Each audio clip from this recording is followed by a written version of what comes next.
નમસ્કાર દર્શક મિત્રો, તાપી જિલ્લાની સૌથી વધુ લોકચાહના મેળવતી સમયક્રાંતિ ન્યૂઝ બુલેટિનમાં વિગતવાર સમાચારો નિહાળો। વ્યારા તાલુકાના વીરપુર ગામની સીમમાં હાઈવે પર બાઇક ચાલકને અકસ્માત નડતા એકનું મોત નીપજ્યું। તાપી જિલ્લાના વ્યારા તાલુકાના વીરપુર ગામની સીમમાં બાઇક અને બોલેરો પિકઅપ વચ્ચે અકસ્માત સર્જાયો હતો, જેમાં બાઇક ચાલક હિરલભાઈ ગામિતને ગંભીર ઇજાઓ પહોંચતા મોત નીપજ્યું હતું, તો અન્ય ઇજાગ્રસ્તને વ્યારા સિવિલ હોસ્પિટલમાં સારવાર અર્થે ખસેડાયા હતા, જે માહિતી આજે 10 કલાકે મળી હતી। ઉકાઈ પોલીસ મથક નજીકથી અધિકારીઓની હાજરીમાં તિરંગા યાત્રા કાઢવામાં આવી।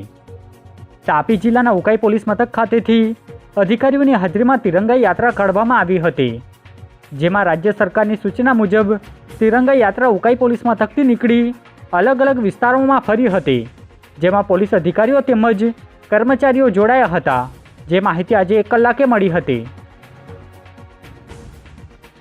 સોંગઢ તાલુકાના ડોસવાડા ગામે રેલવે બ્રિજનું કામ અધૂરું રહેતા ગ્રામજનોની સમસ્યા વધી।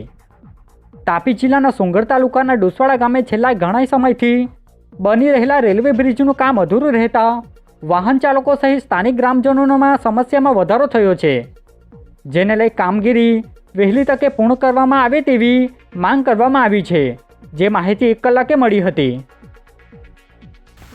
મારું નામ રાકેશભાઈ ડોડિયા, તલાટી કમ મંત્રી દસવાડા ગ્રામ પંચાયત। મારી પાછળ જે આપ જોઈ રહ્યા છો તે રેલવે અંડરપાસનું કામ લગભગ 3-4 વર્ષથી ચાલે છે। ખૂબ ધીમી ગતિએ ચાલતું હોવાથી હજી સુધી કામ પૂર્ણ થયેલ નથી અને આજુબાજુના ગામો તથા દસવાડા ગામના લોકોને હોસ્પિટલનું કામ હોય, કોઈ કચેરીના કામે જવું હોય તો ઘણી તકલીફ પડી રહી છે। બાજુમાં અહીંયા માધ્યમિક શાળા પણ આવેલી છે, ત્યાંના બાળકોને પણ અવર જવર માટે ઘણી તકલીફ પડે છે અને આ અંગે વારંવાર રજૂઆત કરી છતાં પણ કામ હજી સુધી પૂર્ણ થયેલ નથી। વાલોડ તાલુકાના અંબાજ ગામેથી મહાકાય અજગરનું રેસ્ક્યુ કરાયું। તાપી જિલ્લાના વાલોડ તાલુકાના અંબાજ ગામેથી મહાકાય અજગરનું રેસ્ક્યુ એનિમલ ટીમના સભ્યો દ્વારા કરવામાં આવ્યું હતું, જેમાં નદી ફળિયામાં અજગર નજરે પડતા એનિમલ ટીમના સભ્યોને જાણ કરવામાં આવતા અજગરનું રેસ્ક્યુ કરવામાં આવ્યું હતું। બાદમાં ઊંડાના જંગલ વિસ્તારમાં અજગરને મુક્ત કરવામાં આવ્યો હતો, જે માહિતી 2 કલાકે મળી હતી। વ્યારા તાલુકાના છેવડી ગામે કોઝવે ધોવાઈ જતા તંત્ર દ્વારા કામગીરી નહીં કરવામાં આવતા ગ્રામજનોએ લાકડાનો કોઝવે બનાવ્યો।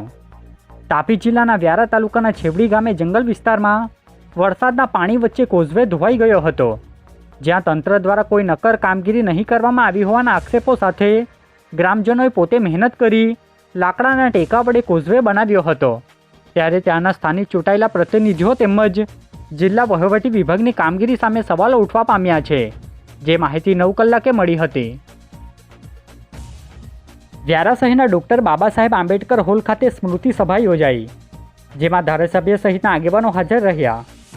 તાપી જિલ્લાના વ્યારા શહેરમાં આવેલ ડૉક્ટર બાબા સાહેબ આંબેડકર હોલ ખાતે સ્વ રોમેલ સુતરિયાની સ્મૃતિ સભા યોજાઈ હતી, જે સ્મૃતિ સભામાં વ્યારાના એડવોકેટ નીતિન પ્રધાન, ધારાસભ્ય ડૉક્ટર જયરામ ગામિત અને માજી ધારાસભ્ય આનંદ ચૌધરી સહિતના રાજકીય અને સામાજિક આગેવાનો હાજર રહ્યા હતા, જે માહિતી આજે 5 કલાકે મળી હતી। દક્ષિણ ગુજરાતની જીવાદોરી સમાન ઉકાઈ ડેમના દરવાજા સિઝનમાં બીજી વાર ખોલવામાં આવ્યા। તાપી જિલ્લાના ઉકાઈ ખાતે આવેલ ડેમના ઉપરવાસમાંથી પાણીની આવક થતાં ડેમના દરવાજા ફરી ખોલવામાં આવ્યા છે, જેમાં 4 દરવાજા ખોલી તાપી નદીમાં 45,000 ક્યુસેક પાણી છોડવાનું ચાલુ કરાયું છે। હાલ ડેમના ઉપરવાસમાંથી 60,000 ક્યુસેક પાણી આવી રહ્યું છે, જેની સામે ડેમની સપાટી આજે 11 કલાકની માહિતી મુજબ 334.88 ફૂટ પર પહોંચી છે।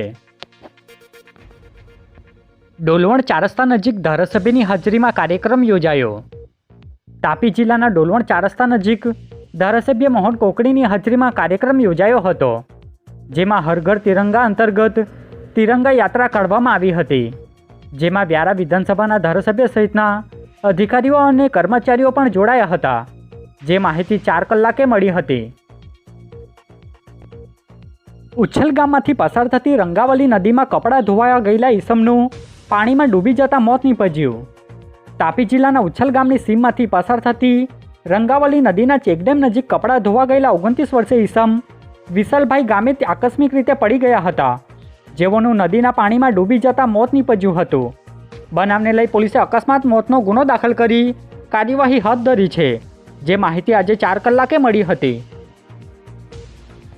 આજે બુલેટિનમાં બસ આટલું જ. અને સમય ક્રાંતિ ન્યૂઝ ચેનલને લાઇક, શેર, કોમેન્ટ્સ અને સબસ્ક્રાઇબ અવશ્ય કરી લેશો, જેથી કરી તમને તાપી જિલ્લાના સમાચારોની અપડેટ મળતી રહે. અને મને રજા આપશો. આભાર. જય હિન્દ, જય ભારત.